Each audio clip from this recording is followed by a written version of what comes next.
कामयाबी की उड़ान तो भरना है, चाहे कितनी बार गिरना पड़े।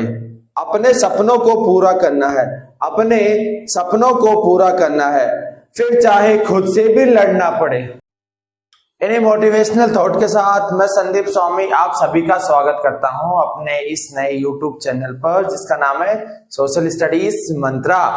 और आज हम लोग क्लास 10th के इकोनॉमिक्स चैप्टर 2 को आगे पढ़ते हैं। ये चैप्टर पिछली बार हमने स्टार्ट कर दिया था। आज का टॉपिक है rising importance of tertiary sectors, की जो टर्सरी सेक्टर्स है उसकी इंपॉर्टेंस इंक्रीज होती जा रही है। हमने क्या देखा है और आपकी बुक में भी बता रखा है कि पिछले कुछ सालों में production in all sectors increase, कि सारे सेक्टर्स में जो प्रोडक्शन है वो इंक्रीज हुआ है। बट सबसे ज्यादा इंक्रीज किसमें देखने के लिए मिला है? टर्सरी सेक्टर, यानी कि सर्विस सेक्टर्स में मिला है। तो उसके क्या क्या रीजन है? देयर आर 4 रीजन, 4 रीजन है। First is increase in demand for basic service, यानी कि जो बेसिक सर्विस होती है जिसकी हमें नीड होती है उसकी डिमांड इंक्रीज होती जा रही है। वो बेसिक सर्विस क्या हो सकती है? जैसे हॉस्पिटल्स हो गया, कोर्ट हो गया, डिफेंस हो गया, एजुकेशनल इंस्टीट्यूशन हो गया। नाउअडेज इन सब बेसिक सर्विस की डिमांड इंक्रीज हो रही है, जिस वजह से जो टर्सरी सेक्टर्स है उसकी इंपॉर्टेंस बढ़ती जा रही है। Second point, development of primary and secondary activities. इसका मतलब जितना ज्यादा डेवलपमेंट प्राइमरी और सेकेंडरी सेक्टर्स का होगा, एक्टिविटीज का होगा, उतना ज्यादा डेवलपमेंट किसका होगा? टर्सरी सेक्टर्स का होगा। So it will leads to development of services जैसे transport, trade and storage. So हम लोग क्या कह सकते हैं? Greater development of primary and secondary sectors will lead to more demand of services, यानी कि जितना ज्यादा डेवलपमेंट होगा प्राइमरी और सेकेंडरी का, उससे क्या होगा? ज्यादा डिमांड इंक्रीज होगी सर्विसेज की। Third point, increase in income level, यानी कि किसी इंसान की जब इनकम लेवल इंक्रीज होती है तो उससे क्या होता है कि वो सर्विस की डिमांड भी इंक्रीज करने लगता है। So people demand more services like eating out, यानी कि वो बाहर खाना खाने के लिए जाता है रेस्टोरेंट में, या फिर घूमने के लिए चले जाता है, टूरिज्म। साथ के साथ वो अपने बच्चों को अच्छे स्कूल में पढ़ाता है, जैसे प्राइवेट स्कूल, प्राइवेट हॉस्पिटल्स, यहाँ पर इलाज करवाता है। सो हमने क्या देखा इस पॉइंट में कि जब इनकम इंक्रीज होती है, इनकम लेवल मोर इंक्रीज होता है, तो जो लोगों की डिमांड है वो ज्यादा से ज्यादा इंक्रीज हो जाएगी। किस चीज की? सर्विसेज की। Next point is increasing importance of information and communication technologies. देखो क्या होता जा रहा है कि आजकल ग्लोबलाइजेशन और मॉडर्नाइजेशन की वजह से जो आईटी सेक्टर्स है और जो कम्युनिकेशन टेक्नोलॉजी है, इनकी डिमांड और इनकी इंपॉर्टेंस बढ़ती जा रही है। नेक्स्ट टॉपिक क्या है अपना? Share of sectors in GDP. ये पढ़ते हैं। देखो मैक्सिमम अगर जीडीपी में अगर हम लोग शेयर की बात की जाए तो किसका है? टर्सरी सेक्टर्स का। लेकिन अगर वहीं पे हम लोग एम्प्लॉयमेंट में अगर बात की जाए, सबसे ज्यादा कंट्रीब्यूशन कौन करता है? प्राइमरी सेक्टर्स, यानी कि एग्रीकल्चर सेक्टर। इंडिया में आज भी ये देखा गया है कि ज्यादातर एम्प्लॉयमेंट जो मिलता है वो एग्रीकल्चर सेक्टर यानी कि प्राइमरी सेक्टर में मिलता है। तो अब इसको आगे डिटेल से पढ़ते हैं। Next is where are most of the people employed, यानी कि ज्यादातर लोगों को एम्प्लॉयमेंट कहां से मिलता है? किस सेक्टर से मिलता है? प्राइमरी सेक्टर से। और प्राइमरी सेक्टर में ये देखा गया है कि ये एम्प्लॉयमेंट जितना प्रोवाइड करवाता है उसके कंपैरिजन में जीडीपी में कंट्रीब्यूशन कम होता है। So share in employment is greater than share in GDP.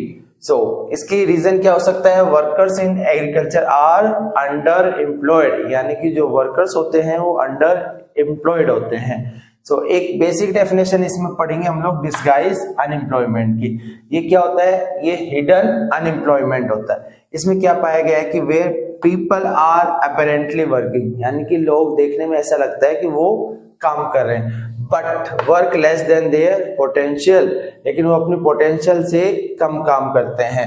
When more people यानी एक्स्ट्रा पर्सन आर वर्किंग, जहां पर क्या होता है कि ज्यादा लोग काम करते हैं, जरूरत से ज्यादा लोग काम करते हैं, और वो सिचुएशन क्या होती है, हिडन अनएम्प्लॉयमेंट की, डिस्गाइज्ड अनएम्प्लॉयमेंट की। अगर इन लोगों को निकाल दिया जाए, एक्स्ट्रा पर्सन को, तो प्रोडक्शन पे कोई फर्क नहीं पड़ेगा।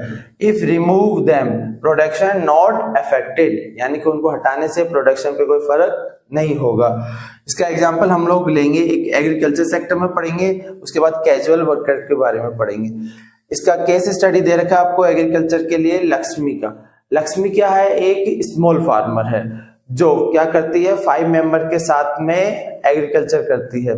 अगर इसमें जो अदर मेंबर्स है उसको हटा दिया जाए तो जो प्रोडक्शन होगा उस पर कोई इम्पैक्ट नहीं होगा। इसमें क्या है कि 2 हेक्टर्स ऑफ जो लैंड है वो काफी कम है, और उस पर जो लक्ष्मी है वो अकेले काफी है, और उसके साथ चाहे तो 1 पर्सन और काम कर सकता है। बट क्योंकि 5 मेंबर्स पूरी फैमिली काम कर रही है, सो उसमें एक्स्ट्रा पर्सन काम कर रहे हैं। अगर हम लोग उनको एक्स्ट्रा पर्सन को हटा दें तो एग्रीकल्चर पे कोई भी प्रोडक्शन पे किसी तरीके का कोई फर्क नहीं पड़ेगा। सो वो जो एक्स्ट्रा पर्सन है वो क्या है, एक तरीके से अनएम्प्लॉयड है। नेक्स्ट हम लोग एग्जांपल ले सकते हैं जो कैजुअल वर्कर्स होते हैं, कहाँ पे, अर्बन एरियाज में। कौन, जैसे पेंटर्स हो गया, प्लम्बर्स हो गया, रिपेयर पर्सन्स हो गया, ये सब किसके एग्जांपल होंगे, डिस्गाइज्ड अनएम्प्लॉयमेंट के। अब नेक्स्ट टॉपिक देखिए। Next topic is how to create more employment, कि किस तरीके से रूरल एरियाज में ज्यादा से ज्यादा एम्प्लॉयमेंट क्रिएट किया जा सकता है। So first point is construction of dams and canals, यानी कि रूरल एरियाज में डैम और कैनाल्स बनाकर ज्यादा से ज्यादा लोगों को एम्प्लॉयमेंट प्रोवाइड करवा सकते हैं। इसका फायदा क्या होगा, जब डैम और कैनाल्स बनता है तब काफी मजदूरों को काम मिलता है, और जब ये काम कंप्लीट हो जाता है उसके बाद जो किसान है वो उस पानी का यूज करके अपने फार्म्स को इरिगेट कर सकते हैं। सो इससे ज्यादा से ज्यादा जो फार्मर्स है उसको काम मिलेगा और उनका प्रोडक्शन इंक्रीज होगा। Next point is government invest money is transportation and storage. Government क्या कर सकती है, जो ट्रांसपोर्टेशन है उसमें ज्यादा से ज्यादा जब पैसा इन्वेस्ट करेगी तो जो रोड है वो इम्प्रूव होगी। सो इससे क्या होगा, जो ट्रांसपोर्टेशन में बहुत इजी हो जाएगा और आसानी से सामान एक जगह से दूसरी जगह ले जाया जा सकता है।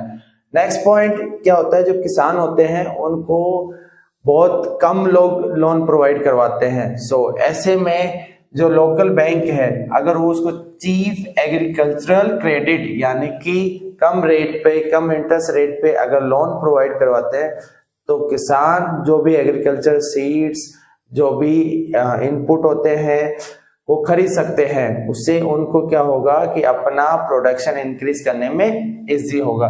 Next point is identify, promote, locate industries, यानी कि इंडस्ट्रीज को प्रमोट करना कहाँ पे, सेमी रूरल एरियाज में। ज्यादा से ज्यादा जब इंडस्ट्रीज यहाँ पे प्रमोट की जाएगी, स्टेब्लिश की जाएगी तो इसका बेनिफिट क्या होगा, बहुत सारे लोगों को जॉब मिलेगी।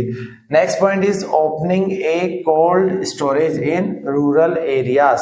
रूरल एरियाज में जब कोल्ड स्टोरेज फैसिलिटी बढ़ाई जाएगी तो इससे क्या होगा, जो उनकी फसल है, जो उनका जो प्रोडक्ट है वो खराब नहीं होगा। सो इससे ज्यादा से ज्यादा किसानों को बेनिफिट मिलेगा।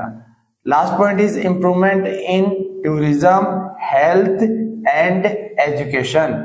अगर गवर्नमेंट इंप्रूवमेंट करती है टूरिज्म से, सो टूरिज्म सेक्टर भी काफी क्या करता है, लोगों को एम्प्लॉयमेंट प्रोवाइड करवाता है। वैसे ही हेल्थ सेक्टर, गाँव में हम लोग क्या कर सकते हैं, बेसिक हेल्थ फैसिलिटीज प्रोवाइड करवा सकते हैं, डॉक्टर्स वगैरह इनकी काफी जॉब यहाँ पे प्रोवाइड करवा सकते हैं। इन एजुकेशन सेक्टर्स इसमें क्या कर सकते हैं कि स्कूल ओपन कर सकते हैं ताकि ज्यादा से ज्यादा लोगों को as a teachers job provide हो। आज का लास्ट टॉपिक है मनरेगा, जिसको पहले नरेगा के नाम से जाना जाता था। ये कब बना था, 2005 में।